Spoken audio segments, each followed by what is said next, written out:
కారణము రాజ్యాంగ దినోత్సవం. దీన్ని లాడీగా కూడా చెప్తారు. సరే, ఈ మేడం గారు మార్నింగ్ చాలా విషయాలు చెప్తున్నారు. మళ్ళీ నన్ను విపులంగా చెప్పని చెప్తున్నారు. పొద్దున్న మేడం గారు పూర్తిగా చెప్పేస్తున్నారు. సరే, మీ అందరికీ పొద్దున్నుంచి పిల్లలు సార్ స్పెషల్ డే విశేషాలని చెప్తున్నారు కదా. సరే, మీ అందరికి కూడా రాజ్యాంగ దినోత్సవం శుభాకాంక్షలు. విశేషంగా మీ అందరికి మీరందరూ ఒకసారి కాస్త నిశ్శబ్దంగా ఉంటే మేడం గారు మార్నింగ్ చెప్పినారు రాజ్యాంగం అంటే ఏమి. రాజ్యాంగం అంటే ఒక పుస్తకం. రాజ్యాంగం అంటే ఒక పుస్తకం. ఇప్పుడు ప్రతి మతానికి ఒక గ్రంథం ఉంది. ప్రతి మతానికి ఒక గ్రంథం ఉంది. క్రైస్తవులకి బైబిల్ ఉంది. ఇస్లాం మతస్థులకి ఖురాన్ ఉంది. సిక్కు మతస్థులకి ఆది గ్రంథం ఉంది. బౌద్ధ మతస్థులకి త్రిపీఠకాలు ఉన్నాయి. యూదు మతస్థులకి తోరా గ్రంథం ఉంది. అంటే ప్రతి మతానికి ఒక గ్రంథం అనేది రాసుకున్నారు.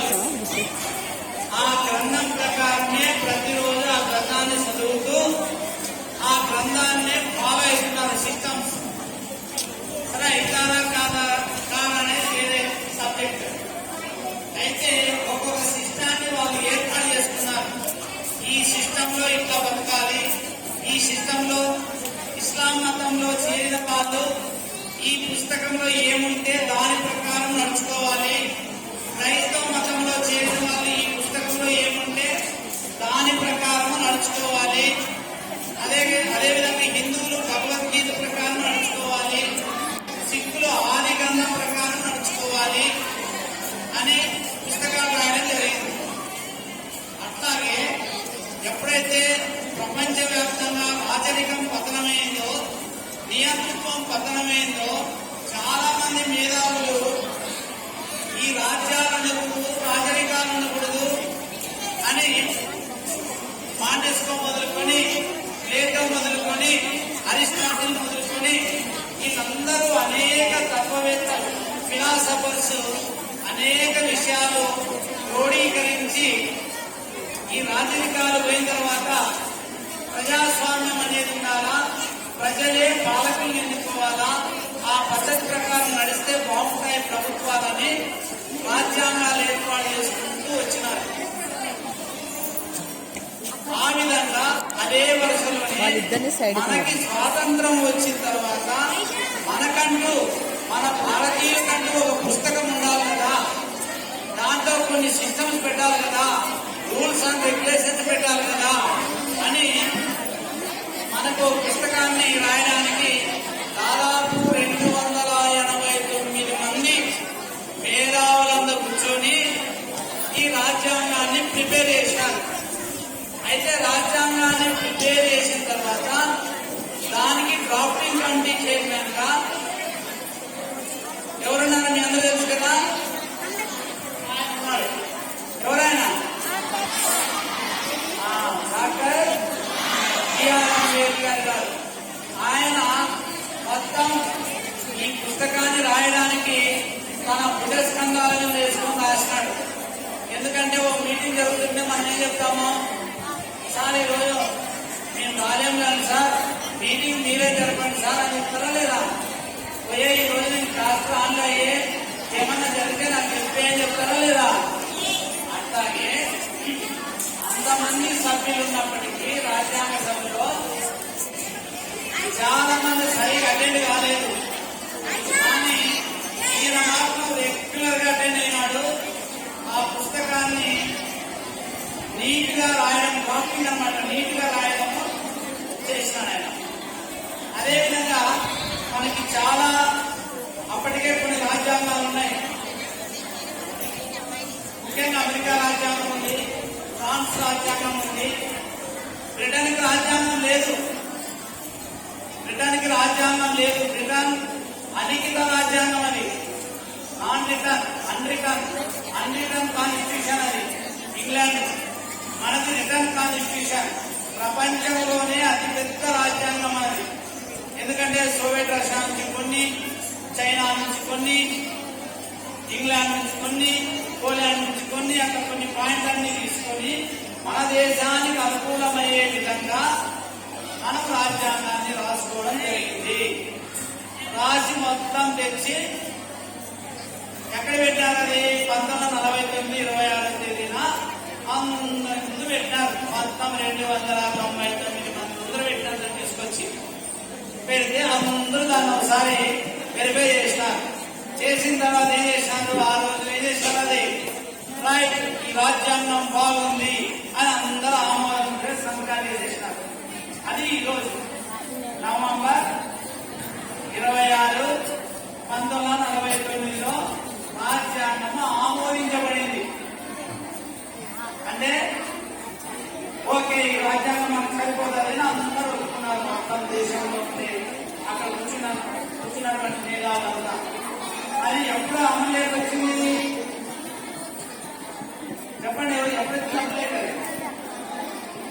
ప్రతి సంవత్సరం మనం జనవరి 26వ తేదీ రిపబ్లిక్ జరుపుకుంటాం కదా.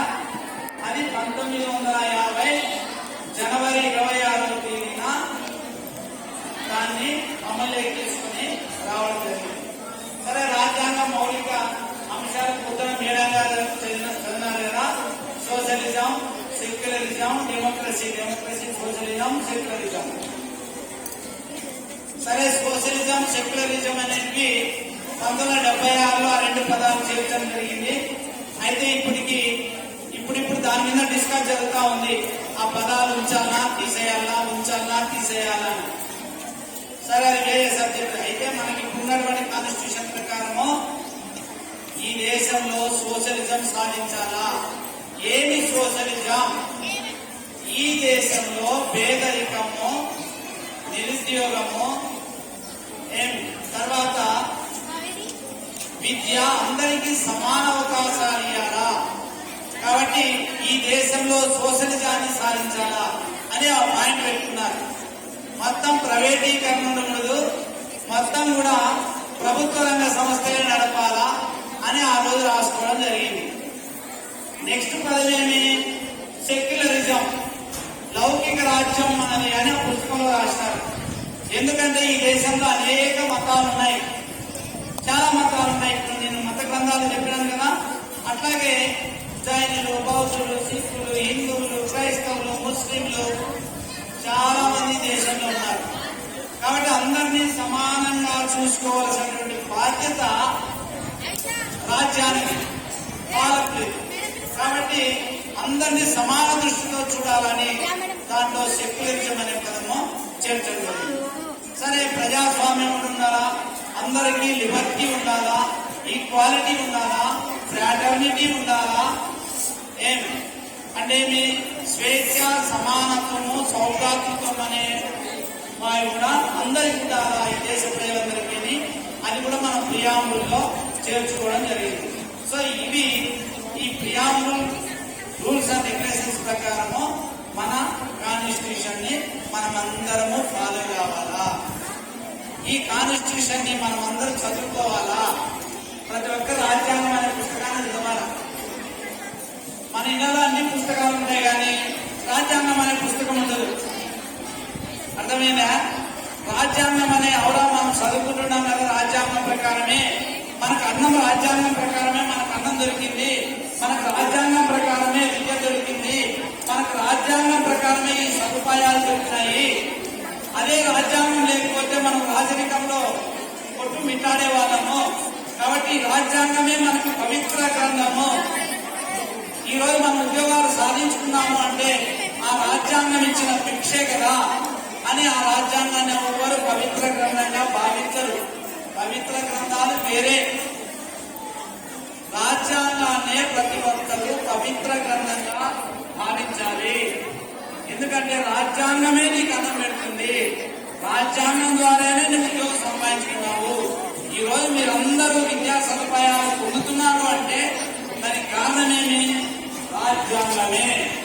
రాజ్యాంగంలో ఉన్న కల్పించినటువంటి మౌలిక వసతులన్నీ ప్రభుత్వాలు కల్పించాలనే ఒక దృష్టితో మనం అందరం ఈ స్థితిలో ఈరోజు ఉన్నాము. కాబట్టి ప్రతి ఒక్కరూ ఖచ్చితంగా రాజ్యాంగంలో ద్వారా ప్రతి ఒక్కరి ఇంట్లో రాజ్యాంగం అనే పుస్తకము ఉండాలని కోరుకుంటూ ఈ సదవకాశం ఇచ్చినటువంటి మీ అందరికీ ధన్యవాదాలు తెలియజేస్తున్నాను.